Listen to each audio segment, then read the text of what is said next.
Hello students. आज का हमारा टॉपिक है जीडीपी डिफ्लेटर। आज हम समझेंगे कि जीडीपी डिफ्लेटर क्या होता है। चलिए हम इसकी मीनिंग को समझते हैं। सबसे पहले GDP deflator means GDP deflator measures the changes in prices of all the product and services produce in an economy. क्या मतलब हुआ इसका कि जीडीपी डिफ्लेटर क्या मेज़र करता है कि जो प्राइसेस चेंज होते हैं किनके, प्रोडक्ट एंड सर्विसेज के। एक कंट्री में जब प्रोडक्ट्स और सर्विसेज के प्राइसेस में जो चेंजेस आता है उसी को हम क्या बोलते हैं, जीडीपी डिफ्लेटर। चलिए अब हम इसको देखेंगे how we calculate the value of GDP deflator. Let's see how we calculate GDP deflator.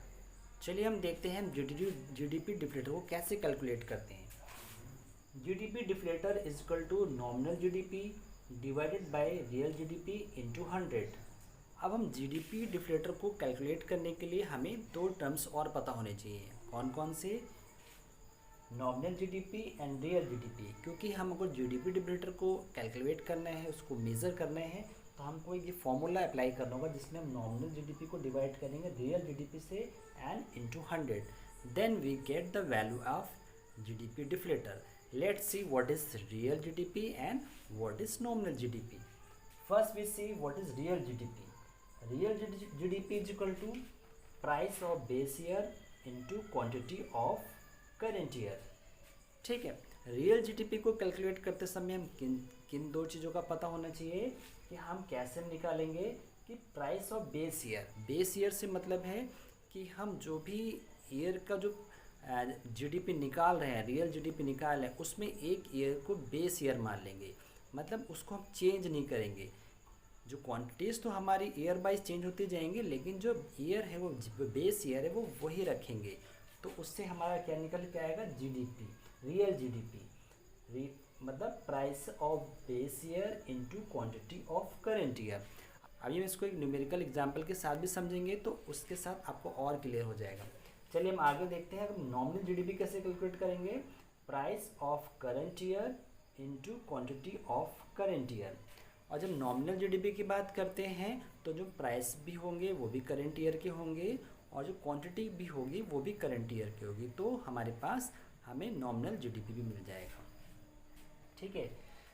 चलिए हम इसको इन दोनों ही टर्म्स को, इन दोनों ही जो हमने एक जो फॉर्मूला देखा है इसको एग्जांपल के साथ समझते हैं तो हमें और क्लियर होता है।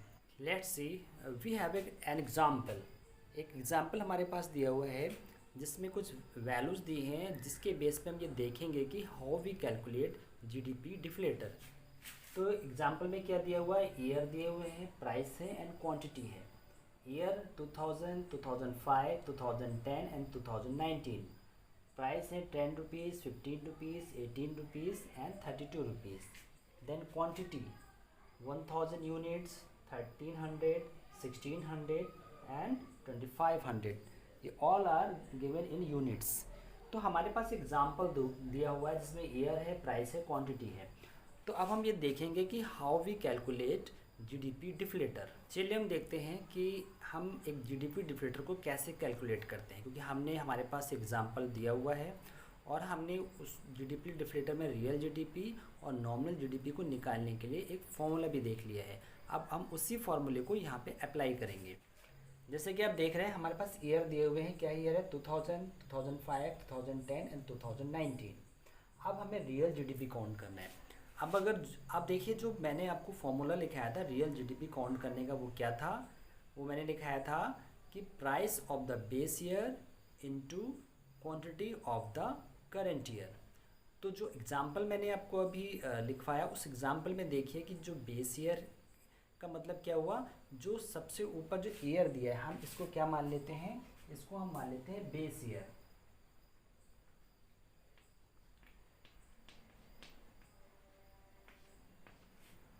टू 2000 को हमने बेस ईयर मान लिया है। ठीक है। अब हम रियल जीडीपी को कैलकुलेट करेंगे। तो फॉर्मूला क्या था? Price of base year into quantity of current year.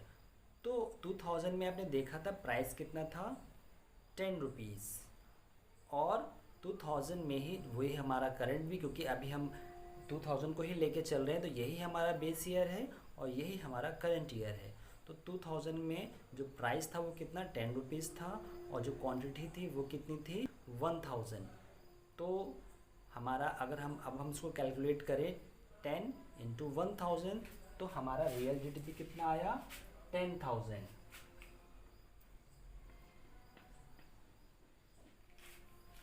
ठीक है, तो हमारा रियल जीडीपी कितना आया 10,000। इसी तरह अब हम नेक्स्ट देखें 2005 में, तो हमारा बेस रियल जीडीपी कैलकुलेट करेंगे तो हमारा बेस ईयर कितना है 2000। ठीक है, और हमारा जो करंट ईयर कितना है 2005। तो 2000 में हमारा बेस ईयर प्राइस कितना था 10 रुपीज़, जैसा कि एग्जांपल में दिया है, और हमारा क्वांटिटी कितनी थी करंट ईयर में 2005 में कितनी थी 1300। 10 इंटू 1300 करेंगे तो कितना आएगा 13,000। ठीक है, तो हमने देखा हमारा रियल जीडीपी 2005 में कितना हुआ 10 इंटू 1300, तो कितना आया 13,000।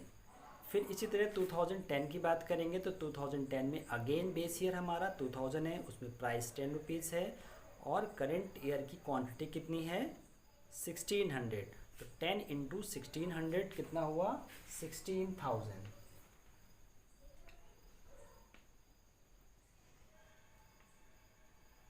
ठीक है, अब इसी तरह अब हम बात करें जो हमारा 2019 में जो करंट जो बेस ईयर प्राइस कितना, तो हम वही लेके चलेंगे 10 रुपीज़, और हमारा 2019 जो करंट ईयर है उसी क्वांटिटी उसमें कितनी थी 2500। तो हमारा 10 इंटू 2500 25,000।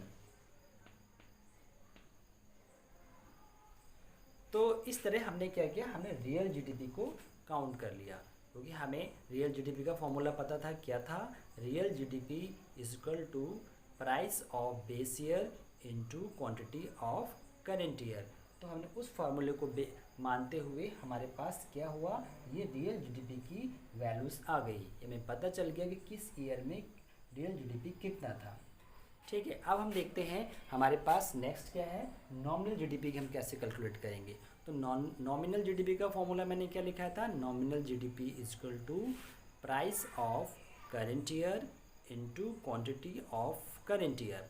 मतलब अब हमें प्राइस और क्वांटिटी दोनों ही करंट ईयर की लेनी है। तो आप देखेंगे 2000 में जो प्राइस था वो कितना था 10 रुपीज़ और क्वांटिटी कितनी थी 1000। तो कितना हुआ, तो ये भी हमारा कितना हो जाएगा 10,000। ठीक है, क्योंकि ये दोनों सेम इसलिए क्योंकि करंट ईयर और बेस ईयर सेम है, और जो क्वांटिटी भी करंट ईयर जो करंट ईयर में जो थी वो भी यहाँ पे है और वही रियल जीडीपी में भी है। तो हमारे पास जो रियल जीडीपी और नॉमिनल जीडीपी की वैल्यू सेम है इसलिए। अब हम नेक्स्ट देखते हैं 2005 में कितना था हमारा प्राइस था हमारा 15 और क्वांटिटी क्या थी 2005 में 1300। तो अगर हम इसको 15 इंटू 1300 की वैल्यू निकाले तो कितना आएगा, हमारा आएगा 19,500।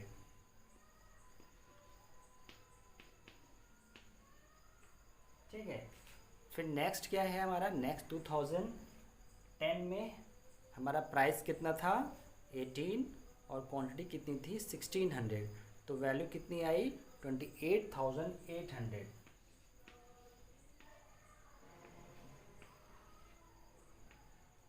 ठीक है, इसी तरह जब 2019 में हमारा प्राइस कितना था 32 और हमारी जो क्वांटिटी क्या थी उस समय 2500। तो हमारे पास कितना आया, इसको हम कैलकुलेट करेंगे तो आएगा 80,000।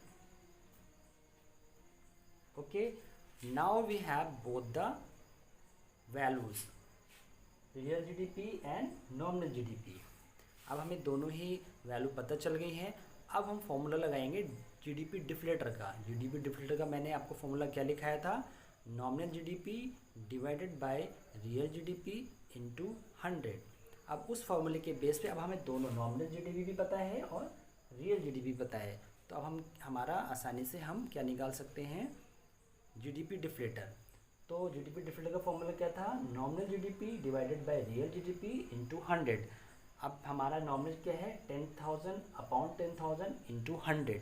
इस फॉर्मूले को लेके चलेंगे तो हमारी जो वैल्यू आएगी जीडीपी डिफलेटर की आएगी 100 आएगी, क्योंकि 10,000 और 10,000 आपस में कट जाएगा तो हमारे पास हो जाएगा 100।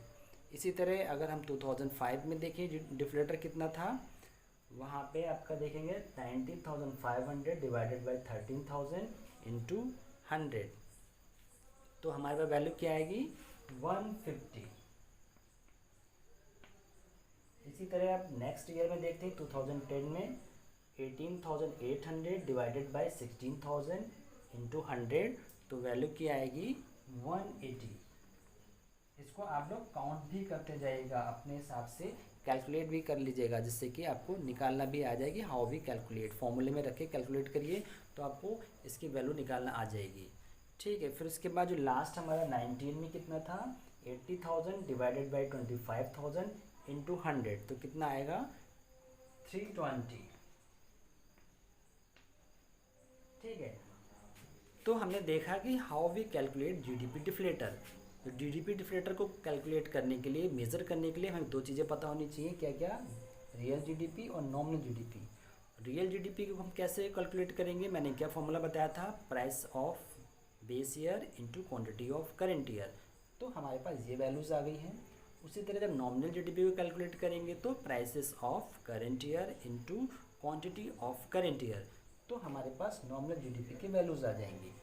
फिर हमारे पास जब नॉमिनल जीडीपी और रियल जीडीपी दोनों हमारे पास हमें पता चल जाएगा, तो हम जीडीपी डिफलेटर को कैलकुलेट कर सकते हैं। कैसे, nominal GDP divided by real GDP into 100, तो उस तरह से हमें जीडीपी डिफलेटर की वैल्यूज़ हमारे पास आ जाएंगी। Now I have confirm that आप लोगों को ये समझ में आ गया होगा। अगर फिर भी नहीं समझ में आता तो हम फिर एक छोटा सा एग्जाम्पल इसके बाद देखेंगे नेक्स्ट क्लास में। Thank you.